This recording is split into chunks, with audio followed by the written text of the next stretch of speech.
में से खींवसर की एक बहुत अलग तरीके की परिस्थिति है। मतलब 200 में शायद 199 में आप कह सकते हो एक जैसा चुनाव होता होगा, लेकिन खींवसर अपने आप में एक नायाब कॉन्स्टिट्यूंसी है।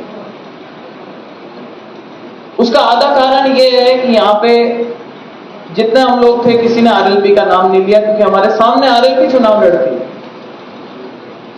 और आरएलपी की एक खासियत है कि वो जोड़ बाकी करके, गुणा भाग करके और कहीं ना कहीं से अपना वजन जितना है उससे ज्यादा बढ़ा करके, चाहे वो वजन वो अपना तोल बढ़ाएं भारतीय जनता पार्टी की मदद लेकर के, चाहे वो कांग्रेस की मदद लेकर के, चाहे वो निर्दलीय उम्मीदवार को उतार करके, वो बहुत जिसको कहते हैं टैक्टफुली अपना चुनाव लड़ती है।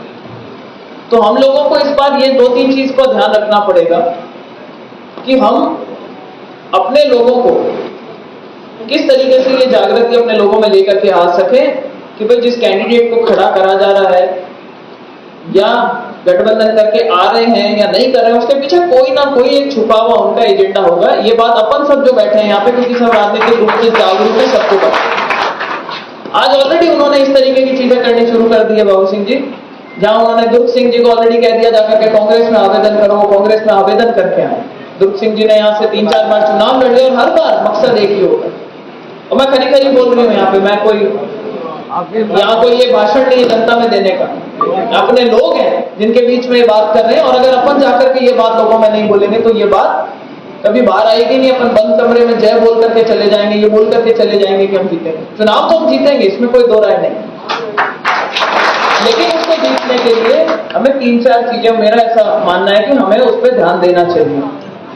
सबसे जरूरी चीज कि जब विधानसभा का चुनाव हुआ था, रेवत डांगा जी आकर के चुनाव लड़े थे, उससे पहले हम कह सकते थे कि साहब खींवसर के अंदर हमारा संगठन मजबूत नहीं है। लेकिन आज चाहे वो रेवत डांगा जी आए हो, चाहे जगदीश विद्यासर जी आए हो, चाहे इतनी भारी संख्या में जो सरपंचगण हमारे साथ में जुड़े, चाहे किसी भी कारण से जुड़े, उन लोगों ने आकर के इतना बढ़िया माहौल बनाया। पार्टी तो लगी नहीं थी ईमानदारी से काम कर लेंगे, उसमें कोई दो राय नहीं। इतना बढ़िया माहौल बना, लेकिन एक उल्टा प्रचार करने की वजह से सिर्फ कि भाई राज तो कांग्रेस का वापस रिपीट हो रहा है, इस भ्रम में कि साहब रेवत जी तो चुनाव जीत ही नहीं रहे, इस भ्रम में रेवत जी चुनाव हार गए और केवल मात्र 2000 वोटों से चुनाव हार गए।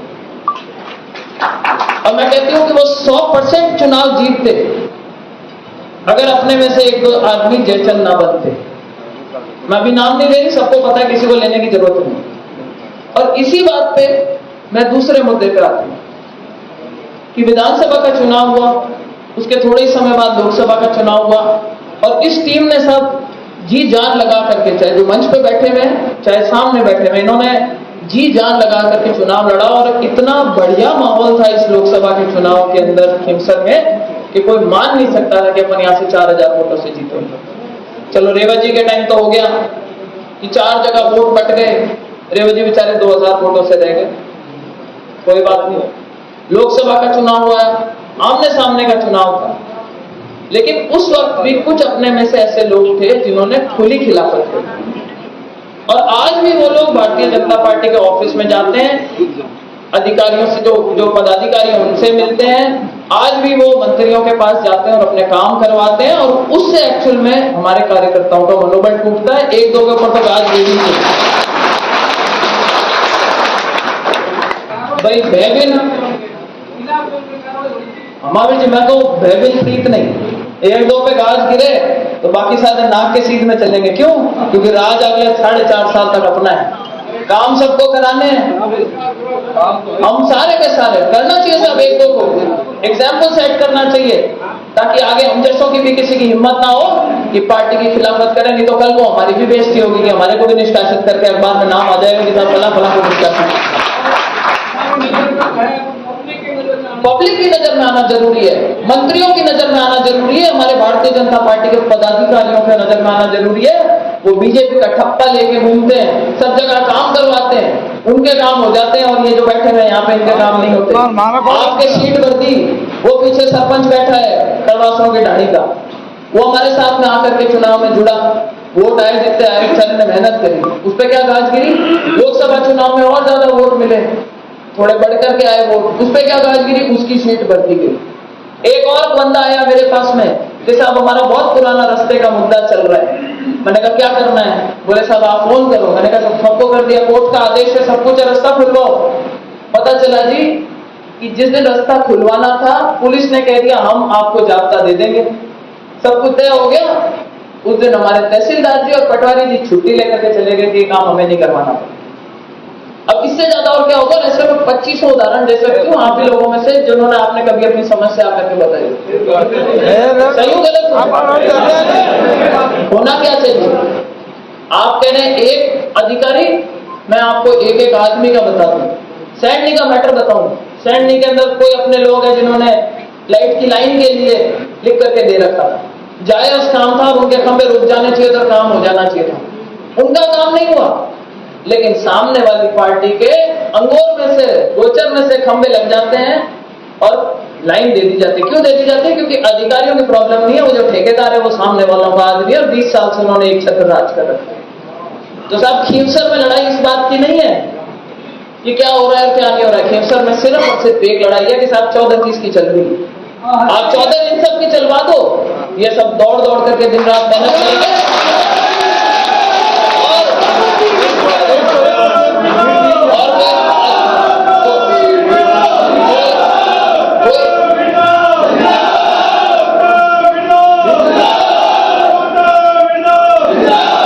विष्णु जी मातो कर ले, माते तो मैं खुद की पढ़न दे वास्ते मैं तो दौड़ नहीं, चिंता मत करो, मैं हूं रिचपाल जो है मैं तो कर दे वहां। पर बात यह है कि हमारे लोगों में वो जोश कैसे बना रहे। जब राज नहीं आया था तब हम इन सबसे कहते थे कि भाई दौड़ो, वोट मांगो, राज आए जब आपके काम करवाएंगे। आज ये जावड़ी बने, हाँ आज ये जावड़ी बन गए।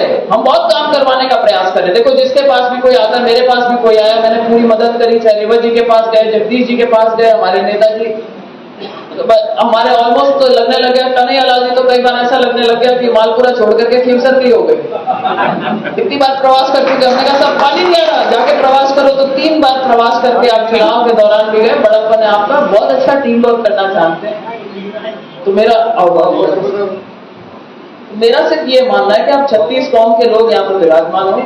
मैं सिर्फ मंच में जो बैठे हुए उनसे इतनी सी आग्रह करूंगी कि भाई ये जो प्रायोरिटी में ये जो प्रशासन नहीं सुनता, जायज काम नहीं करता और अपने जायज चीजों के लिए रोक लगाते हैं। हमारा वाला आदमी जा रहा है कोई डंपर लेकर के उसको रोक लेंगे, वो जो आदमी उनके वाले इलीगल माइनिंग कर रहे हैं उसको नहीं रोकेंगे। कहीं पे जीएसएस लगना था, जीएसएस अपने आदमियों के कहने से तो ट्रांसफार्मर दिया नहीं, लेकिन सामने वाले के कहने से दे दिया। ये सब चीजें अपने कार्यकर्ता का मनोबल तोड़ती हैं।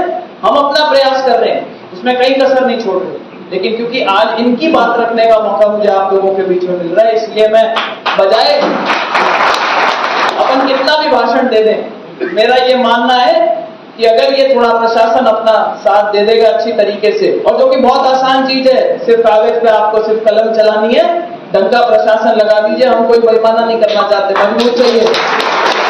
आप सिर्फ इतना सा करवा दो और ये जितने हैं हर एक आदमी की शक्ति जो है वो 5 गुना बढ़ जाएगी और हर एक आदमी दौड़ दौड़ करके फिर सर में काम करेगा।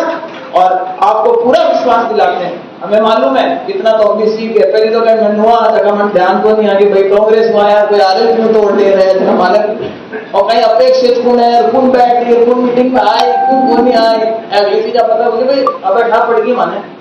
मैं तो ही कहवा आपने तुम्हारा सगला लागा मेहनत करा पार्टी की नीति में समझ गया कि भाई पार्टी जगह ने टिकट देवे आपके हिसाब देवे, बस सर्वे कराए जगह ने दे दे माने मान्य। कोई रूसा मनाई भी करनी पड़ी जना मैं भी कहूँगा माने रूसा मनाई के उनको भी पूरा प्रयास करा। अपन एक टीम जो है देखो इतनी सी मदद की अगर अपनी कर दे प्रशासन के मामले में, तो फिर आगे के बता देना कि भाई सब अपने आने वाले 3-4 महीने तक अपने काम छोड़ करके और इस काम में लगोगे। इस बात का विश्वास आज यहाँ मंच पे बैठे नेताओं को दिलाओ, हाथ उठा करके विश्वास दिलाओ कि साहब इतनी प्रशासनिक मदद दिला दो, बाकी तो हम सोच लेंगे। इसी के साथ आप सब यहाँ आए, सभी नेता साथ पधारे, आप सबका बहुत बहुत धन्यवाद। आप सब जो लोग यहाँ पर आए आपका बहुत बहुत आभार। और आगे आने वाले चुनाव को हम चुनौती मान करके, हर चुनाव को हम चुनौती मान के लड़ते हैं। और इस बार तो राज भी अपना है और राज का कुछ नहीं घटेगा। सरकार तो बन गई, भजनलाल जी मुख्यमंत्री बन गए और वो रहेंगे 5 साल। अगर फिर से घाटा होएगा, फिर से अगर किसी का नंबर मिल रहा है, मौका आया है भाई, जनता के पास में एक बार फिर से मौका है कि खींवसर को कम से कम हम उस रास्ते लेकर के आ जाएं जहां विकास की दृष्टि से अपने क्षेत्र को आगे ले जा सके। तो ये फिर से एक मौका है, लोग भी इस मौके को उड़ीक रहे हैं। सिर्फ हमें जागरूक रहना है, भारतीय जनता पार्टी को जिताना है, मोदी जी को मजबूत करना है, हमारे भजन लाल जी को मजबूत करना है और खींवसर के अंदर एक